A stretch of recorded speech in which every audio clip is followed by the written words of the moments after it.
Hello all, and welcome to this. And couldn't think of anything to come up with tonight. I did watch Raw. Really not much to talk about. I know I haven't talked about the Brock Lesnar stuff, but again, until the pay-per-view, I don't think there's much to talk about. I'll probably talk a little bit more about WWE when I come to the Extreme Rules pay-per-view, which does look pretty good, I will admit, even though I don't think this week's Raw was very good. But I did get a lot of questions, so I'm going to answer some of them, at least the ones that I thought were decent. And I actually found some from eons ago that, rule of thumb, need to clean out my YouTube mailbox a little. I had messages from a year ago, so yeah, that was weird. But anyways, let's get started with some of this stuff. I know people keep bugging me to do these, so we'll see if after this you're still going to want me to do it. So let's start with Dre The Dawn 16. He sent one from a long time ago, so we'll see what we have here. What is your favorite Mania match ever? That would be Bret Hart versus Steve Austin, the double turn. He also asked what was the greatest Mania match in my opinion. That would be that too. I love that match. I think that match is awesome. I still think it works. You know, my opinion, if you were to do Punk and Austin, the way I would do Punk and Austin is if that's going to be Austin's last match, then I think you basically do the same match, where Austin basically refuses to submit to the Anaconda Vice. You do the whole thing, and you know, that's how I would do it. So there you go. What's my favorite overall WrestleMania show? That's WrestleMania 17. That's pretty good. What do you think the best WrestleMania of all time is? Again, I think that's WrestleMania 17. What's the worst WrestleMania opinion? WrestleMania 9. It's a pretty horrible show. And the main event of that show, WrestleMania 9 as well. And that has a lot to do with the fact that if you watch it, people were excited when Hogan won, but that pretty much killed the company for a while. It was the wrong decision. It was on top of a bad show. It just wasn't good to that extent. So yeah, that is where I would go. So there we go. mmawrestlefan asks, what is your opinion, if any, on the current CZW product? Have you watched any of the recent shows? If so, has your opinion of the company changed from the past? I have not watched any of the shows proper. I have seen some of the matches. I will say, just from what I hear from people and people I trust, and just from what I read and all of this, the promotion sounds much better.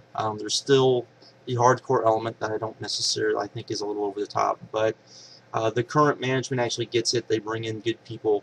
I think the shows are a lot better than they were, just from what I've been told. Again, and from what I have seen, again, matches here and there. I just haven't seen any full shows. So yeah, I would say my opinion of it has changed, though I would also say that, I haven't watched it.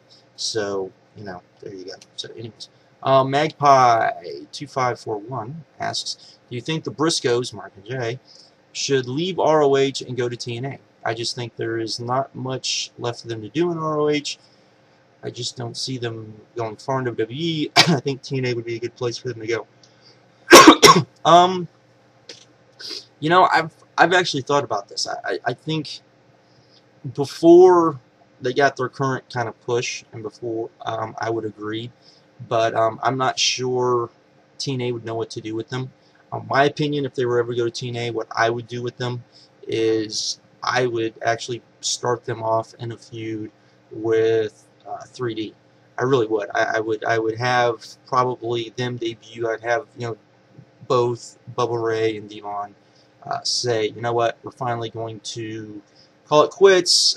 They bury the hatchet. They have some sort of retirement type ceremony, and the Briscoes be punks, show up as these unknowns, crash the party, say, we've never gotten our chance. We want our chance with you guys to start off because you are our Road Warriors, and you guys never got your chance with the Road Warriors, and kind of go from there.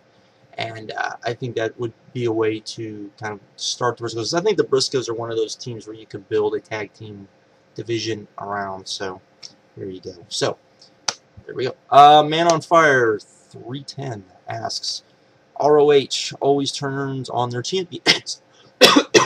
Speaking of the fans here, I've not watched basically anything that isn't standout matches or shows before the year 2009, but I can say that from 2009 to current, the fans have turned on all their champions: Tyler, Roddy, Davey, Nigel. You can go back farther than that. Was it the same with Danielson, Joe, Punk, etc., etc., and will happen to Kevin Steen? I don't think it will happen to Kevin Steen. The fans do have a tendency to turn on champions, mainly due to the fact, in my opinion, that by the time guys become champions, there's already a new flavor of the month. So the guys want to be champions, so they start booing guys in favor of other guys. It's happened pretty much since probably since Nigel is really, I would say, probably where it started. And yeah, I don't think it'll happen to Kevin Steen. I think Kevin Steen's kind of immune to that. He also asked what my thoughts were on Jersey Shore. I think Governor Christie did a great and wonderful thing by denying them their tax break, because it looks like it's going to kill the show. It's not, for anyone that thinks it's all the other stuff, it's not the other stuff. It's the fact that they lost their tax break in New Jersey, and they relied on that tax break to fund the show. Yeah, that the show is gone, and I don't mind, because I think it says a lot about our society, the fact of how popular that show is. But anyways, last question he asked: if anyone approaches you or has approached you in the past, present, about wrestling being fake or gay, what have you done or said? I personally Kobashi chopped the shit out of them and said, stop bitching, it's fake, haha. That's a pretty good idea. Every once in a while people will say, you know it's fake, jokingly, and I'm like, oh yeah, and I go off my little rant about it being a con game. And then they look at me like, what? And you start explaining that there's a whole different aspect to pro wrestling that most people don't recognize, and that's what I'm a fan of. And then they kind of look at me like, oh, I never knew that, and that's it. So there we go. Let's see. nfdog wants to know, what do you think of Daniel Bryan's current gimmick, and does he have what it takes to become a megastar in WWE? What is to say? That is to say, on the same level of Orton and Cena. I don't know about Orton and Cena, but I do think that if they let him go out there, let him show what he can do, get over as the wrestler, as similar to He We Shall Not Name, yeah, I think it would work. I think he would get over. I think that's one of the reasons why he's gotten over, but we'll get to that in a little bit. Okay, Gavin48. Name 3 guys you would like to see face The Undertaker at WrestleMania. Sting, and Sting. There you go. But if I had my druthers, and it was just anywhere I want, it would be Sting, Kobashi, and the Great Muta, because my opinion, that would be awesome, because if none of you have ever seen the Great Muta's entrances, literally it would be a battle of entrances of who could literally top one another in the battle of entrances, and I would like to see that. So there you go. What would you book as the main event for WrestleMania 29?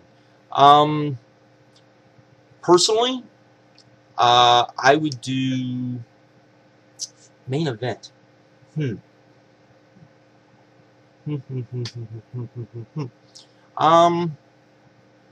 Well, I don't think it will be. I think Cena will probably. I don't know. If we do Cena and Rock, then it won't. Then it could be that. It could be Cena and Brock. I would like to see Undertaker and Brock myself. If you did Austin and Punk on top of that, maybe.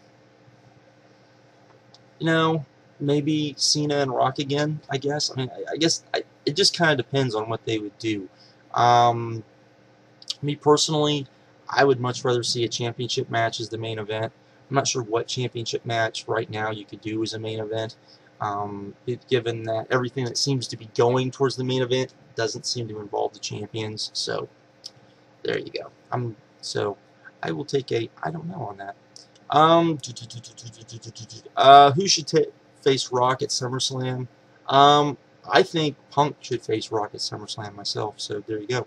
Do you think The Miz would make a good face? Not really. I think people like to hate on Miz, and you don't want somebody that people naturally don't want to like. If you had control over a product, how much time would you spend on trying to give your talent characters that will get over?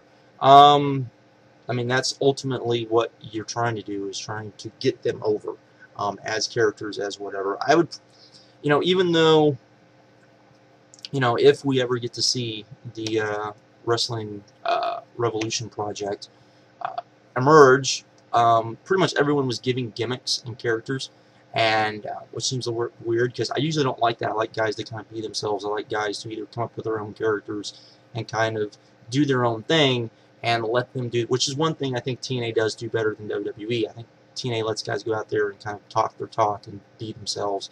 I think it comes off better.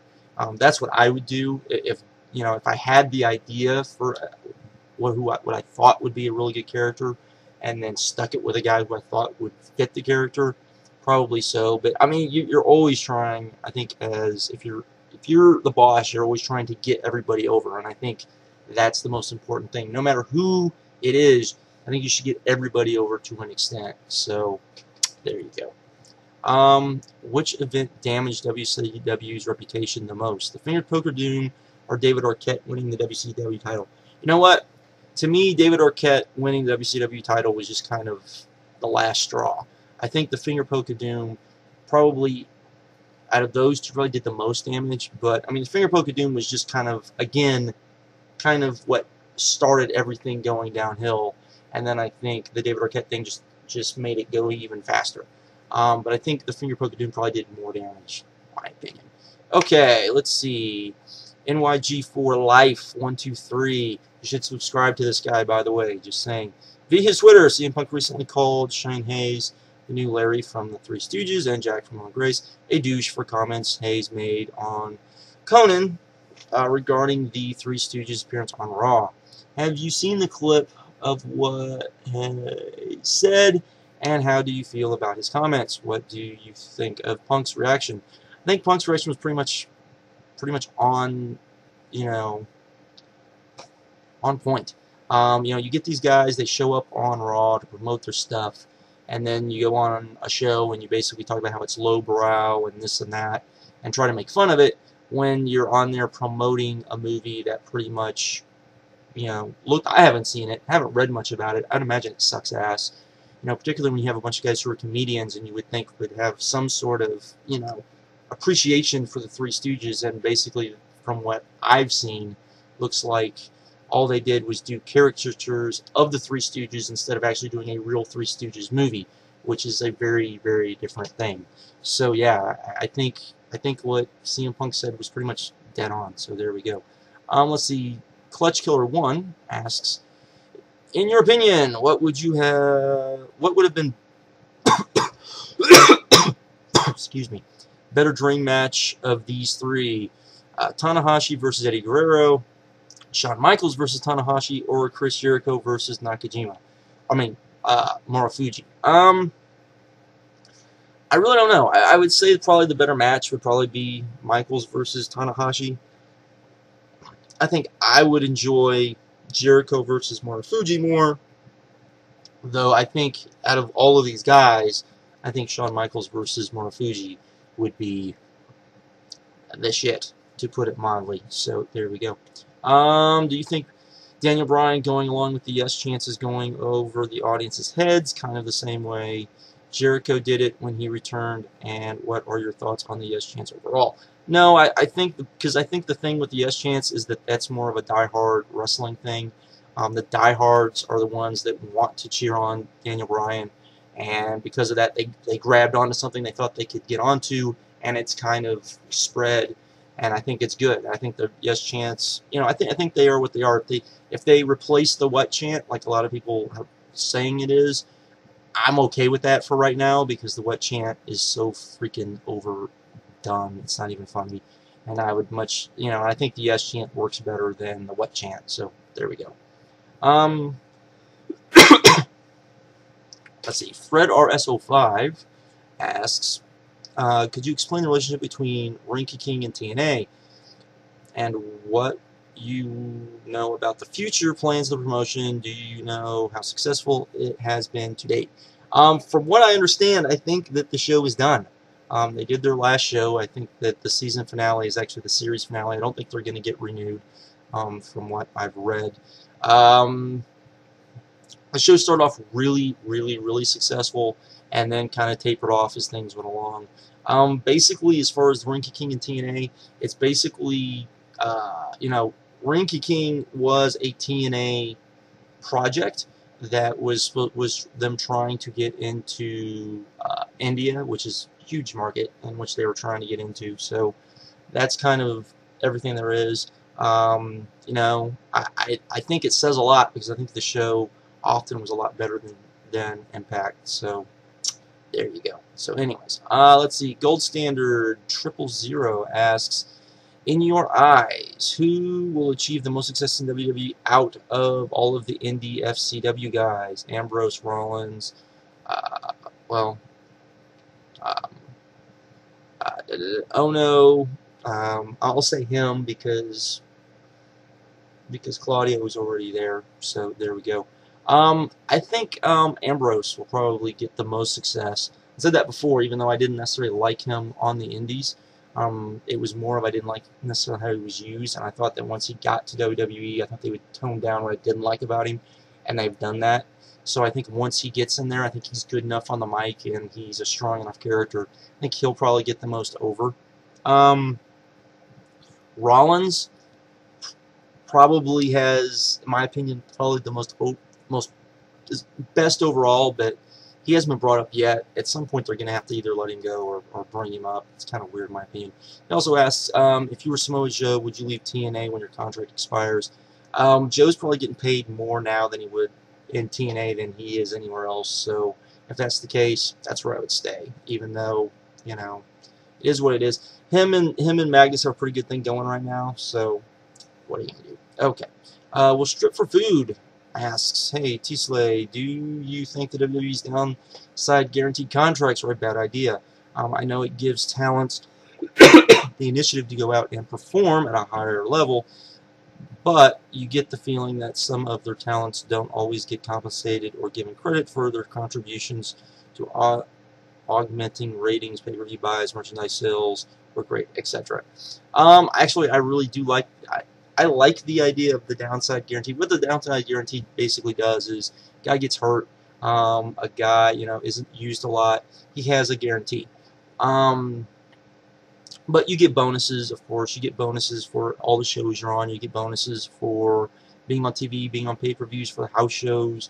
You get bonuses for your merchandise sales. You get bonuses for all that stuff. So I'm fine with the way the contracts are right now. He also asks, do you think there should be wrestling union of sorts? My things with a wrestling union is really dependent upon who is the head of the union, because you have to have someone that's actually going to be looking out for the wrestlers' interests and not their own interests.